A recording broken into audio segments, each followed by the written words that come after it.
이사야 9장 6절과 7절 말씀, 구약성경 978면입니다. 이사야 9장 6절과 7절 말씀입니다.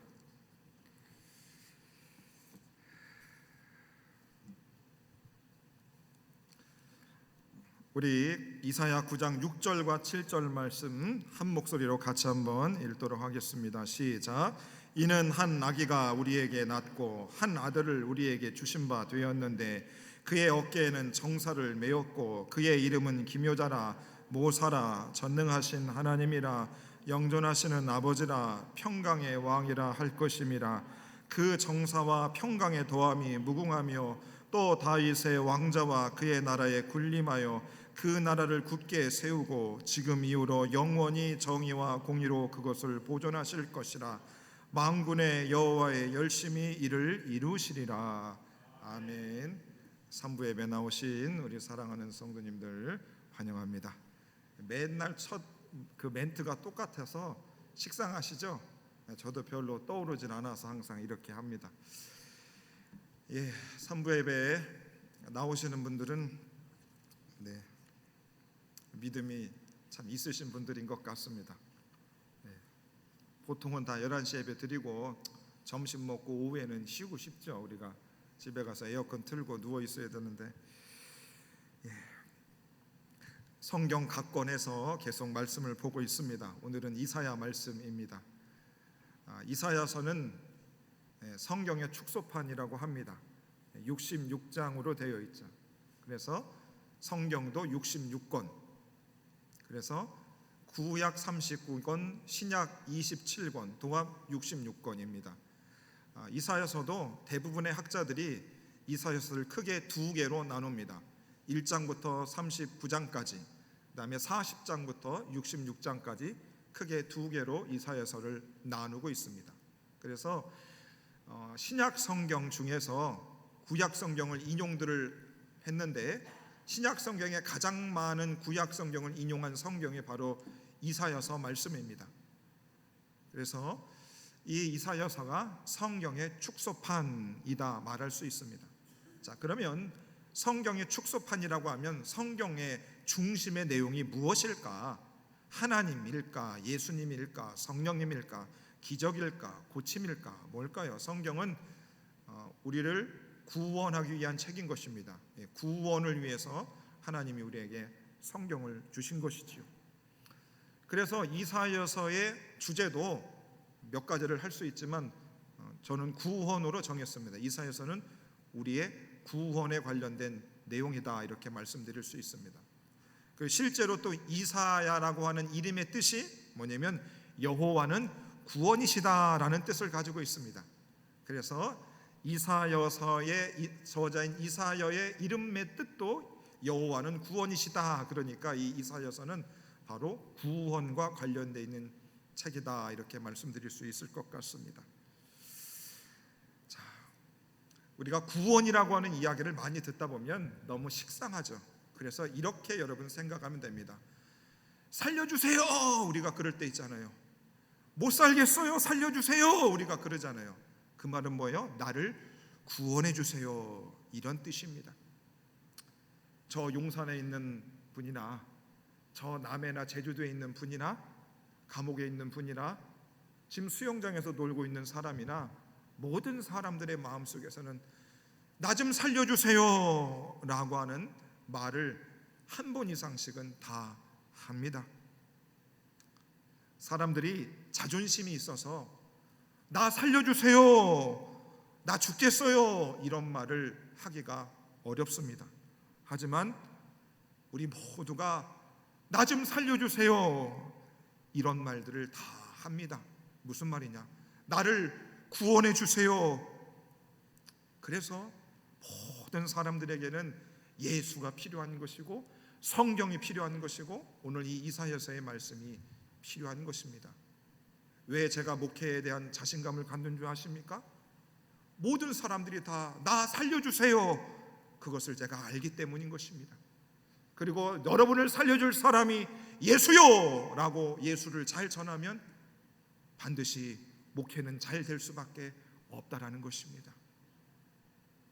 우리가 조금 못났고 목사가 조금 부족해도 예수를 정말로 잘 전하면 하나님은 나 살려주세요 라고 지금 애원하는 사람들을 우리에게로 보내어 주신다는 겁니다.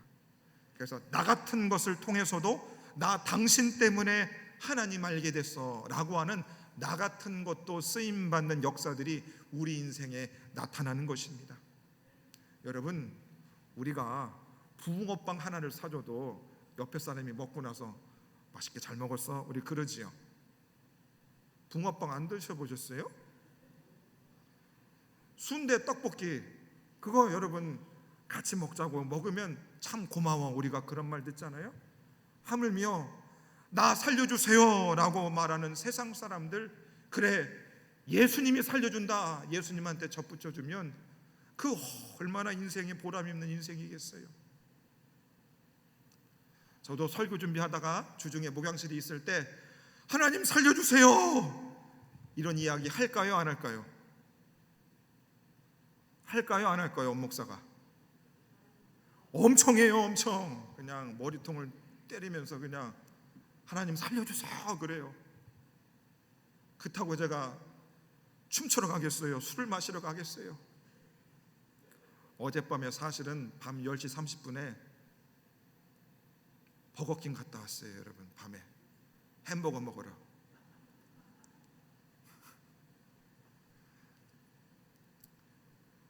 그 모든 사람들이 나 살려주세요 그 소리를 여러분 다 하고 있어요. 아무리 머리를 예쁘게 하고 옷을 화려하게 입어도 박사학위를 몇 개를 가져도 여러분 모든 사람들이 나 살려주세요. 근데 오늘 이사야 말씀이 바로 그 행하는 겁니다. 내가 살려줄게. 이사야서 말씀에 그게 기록되어 있습니다. 자, 그래서 이사야서 1장에 보시면 바로 그때 당시 이스라엘의 상황들, 세상의 상황들에 대해서 성경은 말씀해 주시고 있습니다. 이사야 1장 2절에 보면 이렇게 말합니다. 하늘이여 들으라, 땅이여 귀를 기울이라. 하늘이여 들으라, 땅이여 귀를 기울이라.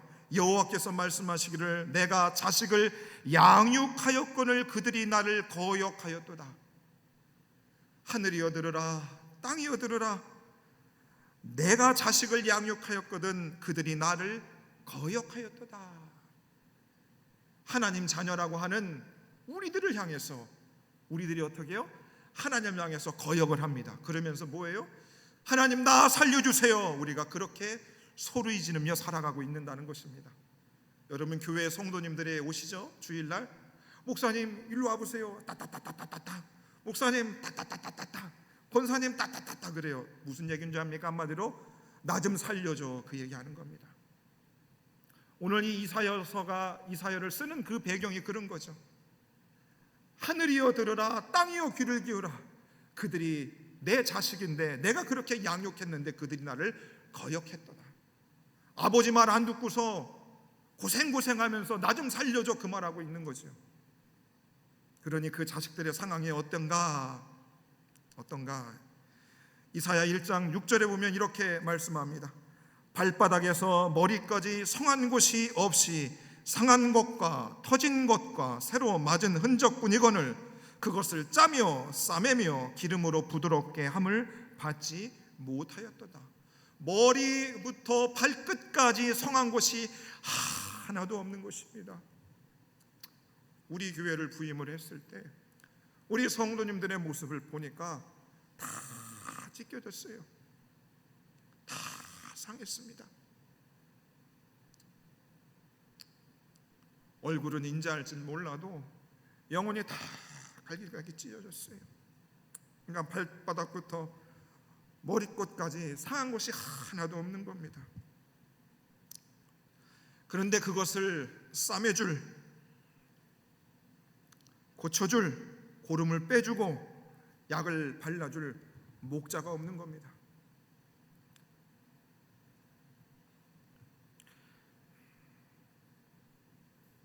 그래도 오늘 재직하면서 보니까 하나님이 우리들을 많이 싸매어 주시고 고름도 짜내 주시고 흉도 지게 하시고 그래도 많이 이만큼 해주신 게 얼마나 감사한 줄 모릅니다. 지금도 여러분 큰 교회, 작은 교회 할 것 없이 잘 된다고 하는 교회를 가보세요. 제 눈에는 아직도 머리부터 발끝까지 성한 곳이 하나도 없는 것 같습니다. 그러니 다른 교회에 불효할 것도 없고 우리 교회가 너무 안 됐다 그렇게 볼 것도 없습니다. 오히려 저는 우리 교회가 더 낫다라는 생각을 이제 하기 시작합니다. 하나님이 이사야를 부르셔서 자신의 백성으로 삼으신 유다 백성이 자기들이 머리끝부터 발끝까지 상한 줄도 모르고 나 살려주세요 원인이 뭔지도 모르고 울부짖는 그들을 향해서 바로 하나님이 이사야를 부르시는 겁니다. 그래서 이사야 6장에 보시면 우리가 들어봐서 아시는 말씀입니다.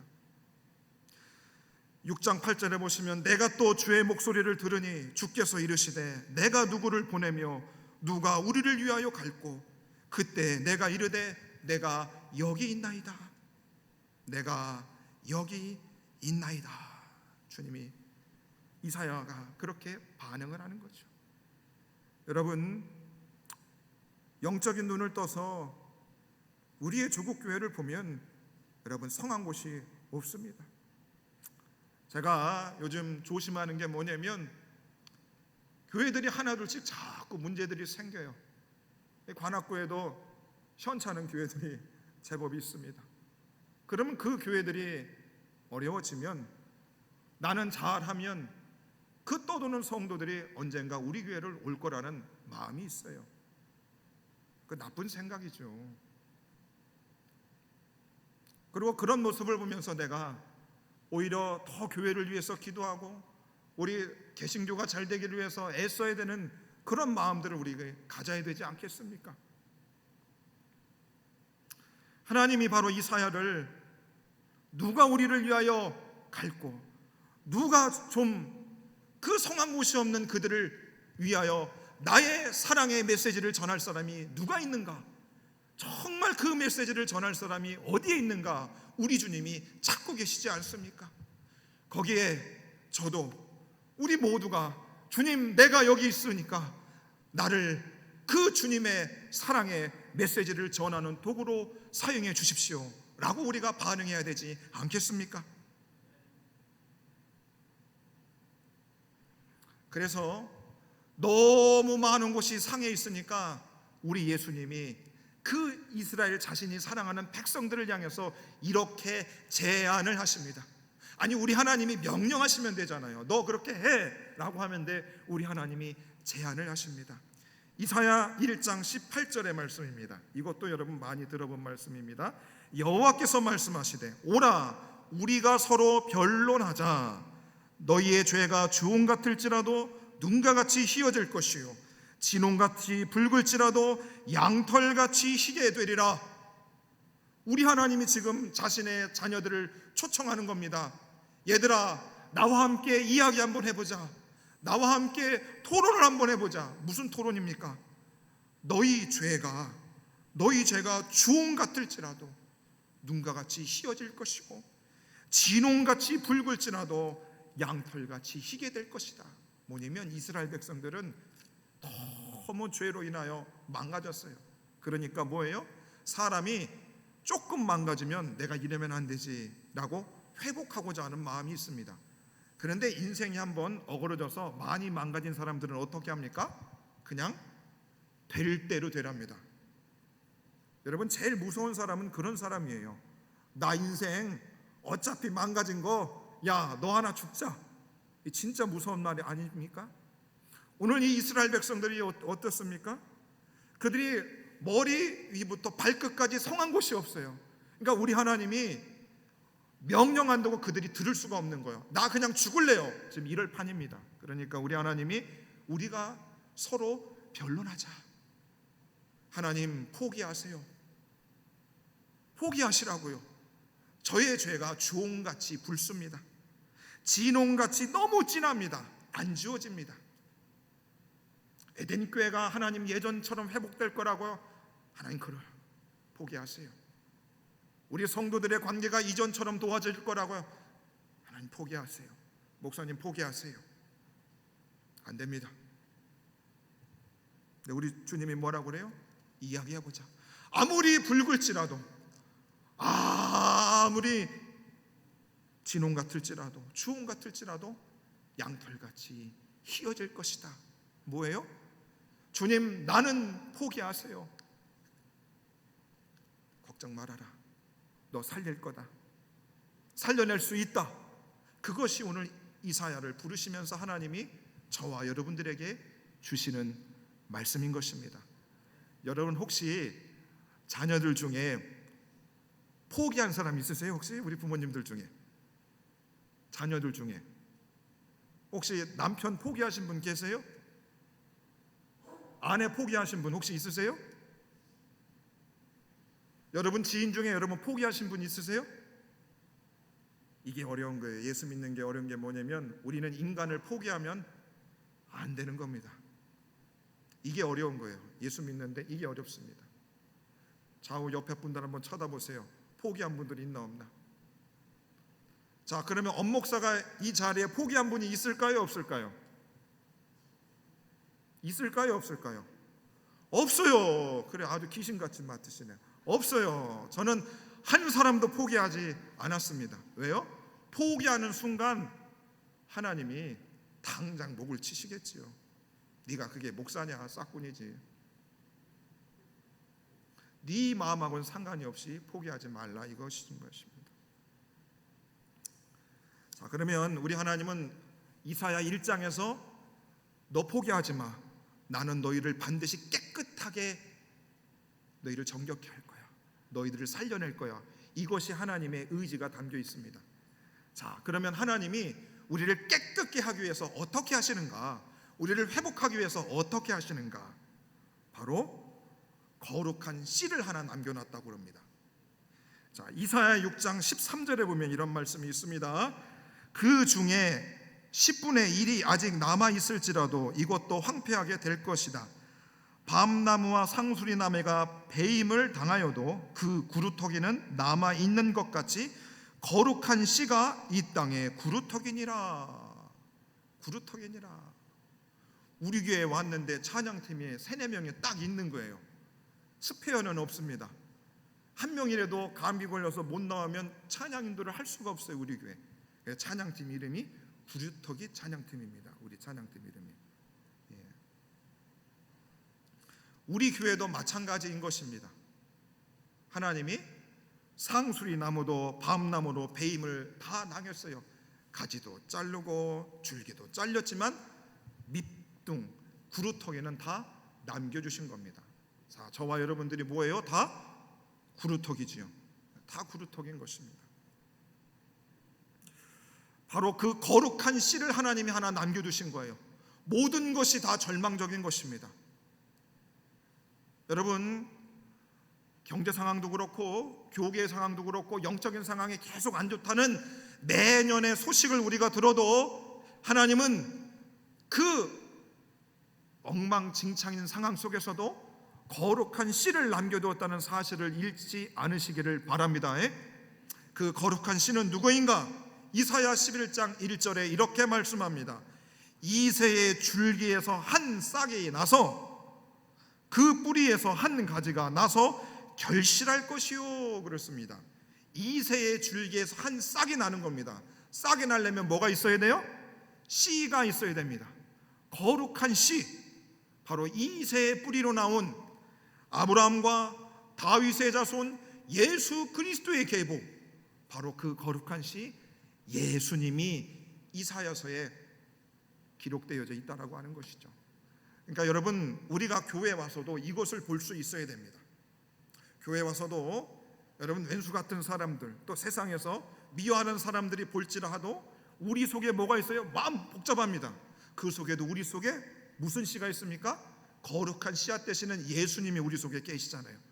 그 거룩한 씨앗, 그 예수님을 우리가 생각하면서 어떻게 해요? 그것을 스무스하게 넘어가야 됩니다.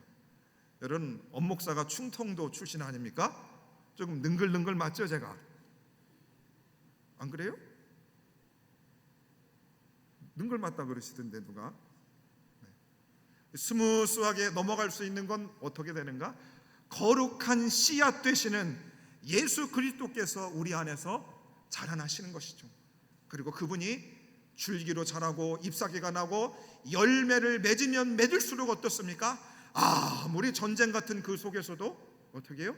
하나님은 우리를 살려내시는 줄 믿으시기를 바랍니다. 그게 있습니다. 그래서 여러분들이 간증들을 다 하시잖아요. 하나님, 우리 집안이 이런 상황이었고 이런 상황이었고 이런 상황 속에서 하나님이 그때에 한 줄기 빛으로 나를 이렇게 살려주셨습니다. 다 그 고백이 있잖아요. 왜요? 우리 속에 거룩한 씨 되시는 예수님이 계시기 때문인 것입니다. 그분이 우리 속에서 자라나셔서 열매들을 맺기 때문인 것입니다. 지금 자녀들이 교회 출석을 하지 않아요. 영 시원치 않습니다. 이 녀석이 추석 때 올런지 안 올런지 벌써 생각만 해도 지금 마음이 불편하신 분들이 있을 수 있습니다. 그래도 여러분, 그들 안에 거룩한 예수의 씨앗을 여러분들이 뿌리지 않았습니까? 여러분 그 열매를 기대하면서 여러분 죽을 때까지 우리가 기도하면서 뿌리는 겁니다. 오늘 읽었던 본문의 말씀, 바로 거룩한 씨 구루터기는 누군가? 오늘 본문, 이는 한 아기가 우리에게서 낳고 한 아들을 우리에게 주신 바 되었는데, 이렇게 되어 있습니다. 자, 바로 우리의 거룩한 씨 예수님이 나 살려주세요, 살 수 없어요 라고 하는 그 소리가 우리 목소리 가운데 가득할지라도 우리 심령 속에서 거룩한 씨앗이 계속해서 우리 가운데서 자라나고 있다는 사실인 것입니다. 자, 그러면 그 한 아기와 아들은 예수님인데, 자, 그는 정사를 메었고 기묘자라 모사라 전능하신 하나님이라 영존하신 아버지라고 그러고 있습니다. 자, 기묘자는 무엇인가? 영어 성경이 아주 잘 심플하게 번역되어 있습니다. 원더풀 카운셀러입니다. 놀라운 상담자가 되어준다는 겁니다. 여러분, 살려주세요 정신없을 때 마음이 들뜹니다. 정신이 없어요. 마음이 안정이 되지 않습니다. 누군가에게 나의 상황을 다 토로하고 싶습니다. 그런데 우리 속에 있는 거룩한 씨 구루터기 되시는 예수님이 무엇이 된다고요? 놀라운 상담자가 되신다는 겁니다. 기가 막히게 우리의 마음을 아시고 우리의 상황들을 아시고 우리에게 조언을 해주시는 분이 누구라고요? 예수님이 그 역할을 해주신다는 것입니다. 그래서 여러분, 아무리 몸이 힘들어도 일주일에 한 번 주일날 예배는 나와야 된다, 말아야 된다? 나와야 된다. 엄목사 눈이 작아도 무조건 나와야 된다. 나와야 된다. 그리고 그분은 전능하신 하나님이다, 능력이 있으시다, 그 하나님이심을 우리 예수님 말씀하시고, 그 다음에 영원하신 아버지가 되신다, 신실하신 아버지가 되신다, 그리고 평화의 왕이 되신다, 왕자가 되신다. 성경은 이렇게 말합니다. 평화의 왕자가 되신다는 겁니다. 그래서 여러분, 아무리 성한 곳이 없는 그 상황 속에서도 우리 속에 있는 거룩한 씨앗 되신 예수님이 계시면 우리 속에 뭐가 있다? 평화가 넘치는 것입니다. 제가 그랬죠. 예수 믿는 사람들은 평화의 도구로 쓰임받아야 된다는 겁니다. 막 싸움이 있는 곳에 내가 가면 싸움이 멈춰지고 입이 대딱 나온 사람들이 주댕이가 들어가는 평화의 사람들인 것이 바로 우리 예수 믿는 사람들인 겁니다. 왜? 우리 안에 평화의 왕으로 계신 예수님, 거룩한 씨앗이 계시기 때문인 것입니다.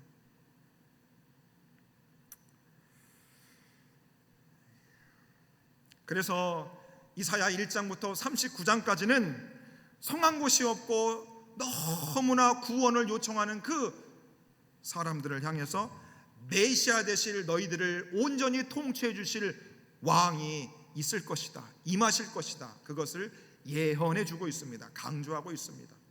여러분, 우리 교회가 더 안정되고 평화로울 수 있는 길은 우리 교회 가운데 우리 예수 그리스도께서 이곳에 온전히 임재하시면 여러분, 우리 교회는 평안한 것입니다. 그리고 40장부터 66장까지는 이제 바로 그 거룩한 씨앗 되신 예수 그리스도께서 우리를 구원하시는데 어떻게 구원을 하시는가, 그리고 그 구원이 우리에게 임했을 때 우리에게 어떤 좋은 일들이 있는가 라고 하는 예언의 말씀도 기록되어져 있습니다. 이사야 40장 1절의 말씀을 보면 이렇게 말씀하고 있습니다. 내 백성을 위로하라, 내 백성을 위로하라. 이사야 40장 1절은 우리에게 그렇게 말씀해 주시고 있습니다. 성한 곳이 하나도 없어서 나 살려주세요, 교회 나와서도 나 살려주세요, 세상 속에서도 나 살려주세요 라고 하는 울부짖는 그 사람들을 향해서 저와 여러분들로 하여금, 거룩한 씨앗 대신 예수 믿는 우리들로 하여금 너희는 내 백성을 위로하라, 내 백성을 위로하라 라고 우리 주님이 우리에게 말씀해 주시고 있는 것입니다. 여러분, 교회에 나오시면 위로 받으십니까? 어떠세요? 에덴 교회에 나오시면 여러분 영혼의 위로를 받으시냐고요? 우리 그게 있어야 돼요. 저도 성도님들을 일주일에 한 번씩 보면 그래도 내가 에덴 교회에 목회하기를 참 잘하는구나, 여러분들이 밝게 저를 맞아주시면서 저도 위로를 받거든요. 우리들이, 하나님이 저와 여러분들을 향해서 가정을 위로하고 나라를 위로하고 백성들을 위로하는 위로의 사역들을 하도록 우리에게 부르셨다는 겁니다. 그것이 무엇으로부터 가능해요? 바로 우리에게 한 아들 아기로 오신 예수님을 통해서 그 분과 함께 살아갈 때에 우리는 세상을 위로하는 위로자들이 될 수 있다는 겁니다. 여러분, 최근에 여러분 친구나 자녀들이나 혹시 후배들이 여러분한테 와서 선배님 저 문제가 있어요, 내 고민 좀 들어주세요 라고 하시고 여러분 토닥토닥 꼭 안아주신 경험이 있으십니까? 그런 경험 해보신 적 있어요? 그래도 선배님이 있어서, 권사님이 있어서, 장로님이 있어서, 형님이 있어서 내가 위로받습니다, 그런 말 최근에 들으신 분이 있으시냐고요?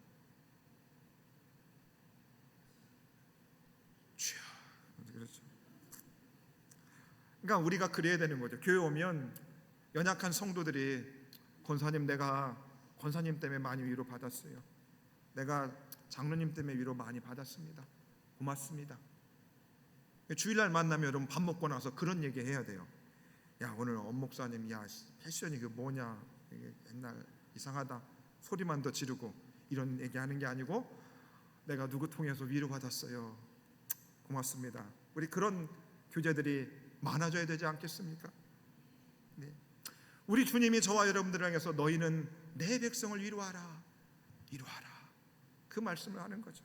저도 마찬가지예요. 성도님들이 저를 보면 야, 목사님 얼굴만 봐도 내가 위로를 받는다, 그래도 내가 힘들어도 예수 믿어야지, 이런 목회를 하면 여러분 얼마나 좋겠습니까? 네, 저만 보면 속상해 하시는 분들 있으면 어떻게 해요? 그게 참 곤란하죠, 목회. 예. 그러면 살려주세요, 성한 곳이 없는 그것을 살리기 위해서 예수님을 우리에게 보내주셨는데 그 살리기가 쉬운 일이 아닙니다. 바로 우리를 살리기 위해서 예수님이 무엇을 하셨는가? 이사야 40장, 우리를 위로하기 위해서 우리 예수님이 고난받았다, 이사야서는 예언하고 있습니다. 고난받았다 이야기하고 있어요. 자, 이사야 53장 4절과 5절의 말씀도 우리가 잘 아는 말씀입니다. 우리를 위로하기 위해서, 우리를 살리기 위해서 우리 예수님이 어떻게 하셨는가? 자, 이사야 53장 4절과 5절 말씀 봅니다. 그는 실로 우리의 질고를 지고 우리의 슬픔을 당하였거늘 우리는 생각하기를 그는 징벌을 받아 하나님께 맞으며 고난을 당한다 하였노라. 그가 찔림은 우리의 허물 때문이요 그가 상함은 우리의 죄악 때문이라. 그가 징계를 받음으로 우리는 평화를 누리고 그가 채찍에 맞음으로 우리는 나음을 받았도다. 여러분, 우리가 교회에 와서 위로받고 우리 안에 기쁨과 평안을 주시는 것은 그냥 된 게 아닙니다. 예수가 우리를 위하여 찔리시고 피를 흘리시고 고난 당하심을 통하여 그 일들이 이루어진 것입니다. 여러분, 교회가 그냥 세워지는 게 아니죠. 목사가 피를 흘리고 땀을 흘리고 헌신을 하고 중직자들이 약한 자를 위하여 헌신할 때, 여러분 그때 교회는 살아나는 겁니다. 그게 없으니까 안 되는 거지요. 그래서 바로 이사야서는 나 살려주세요라고 하는 우리를 향해서 거룩한 씨앗으로 오신 예수님, 그리고 그분이 우리를 진짜 위로해 주시고 살리기 위해서 친히 고난 당하심을 아주 생생하게 우리에게 가르쳐주고 있는 말씀인 것입니다. 그래서 이사야 55장 6절과 7절은 이렇게 이야기를 합니다. 너희는 여호와를 만날 만한 때에 찾으라. 가까이 계실 때에 그를 부르라. 악인은 그의 길을, 불의한 자는 그의 생각을 버리고 여호와께로 돌아오라. 너 살기 어렵잖아. 이제 그만하고 나한테로 돌아와라. 내가 물과 피를 다 쏟았다 말씀하고 있는 것입니다. 사랑하는 에덴에 온 성도님들이여, 아직도 여러분 마음속에, 심령의 중심과 생각 속에 아직도 죄와 불의와 누군가를 향한 증오와 나쁜 마음이 있으면 여러분 어떻게 해야 되겠습니까? 어떻게 해야 되겠어요? 엄목사가 땀을 흘리는 건지 눈물을 흘리는 건지 잘 모르겠지만 저를 봐서라도 저를 좀 불쌍히 여겨주시는 그 마음으로 우리가 이 세상에 위로해달라고, 살려달라고 아우성치는 그 많은 사람들을 오늘 이 이사야 말씀을 들으면서 우리가 예수님과 같이 해야 되지 않겠습니까? 그래서 정말로 저와 여러분들을 통해서, 우리 교회를 통해서 하나님께서 이야 나 살려주세요 라고 하는 세상 속에서 부르짖는 그 사람들이 우리 교회에서는 나 살았다 이런 이야기들이 많이 울려 퍼지고 하나님을 향하여 두 손 들고 감격의 눈물, 놀라운 찬송을 올려드리는 그런 교회와 우리 성도님들 되시기를 주의 이름으로 간절히 축원해 드리겠습니다. 함께 말씀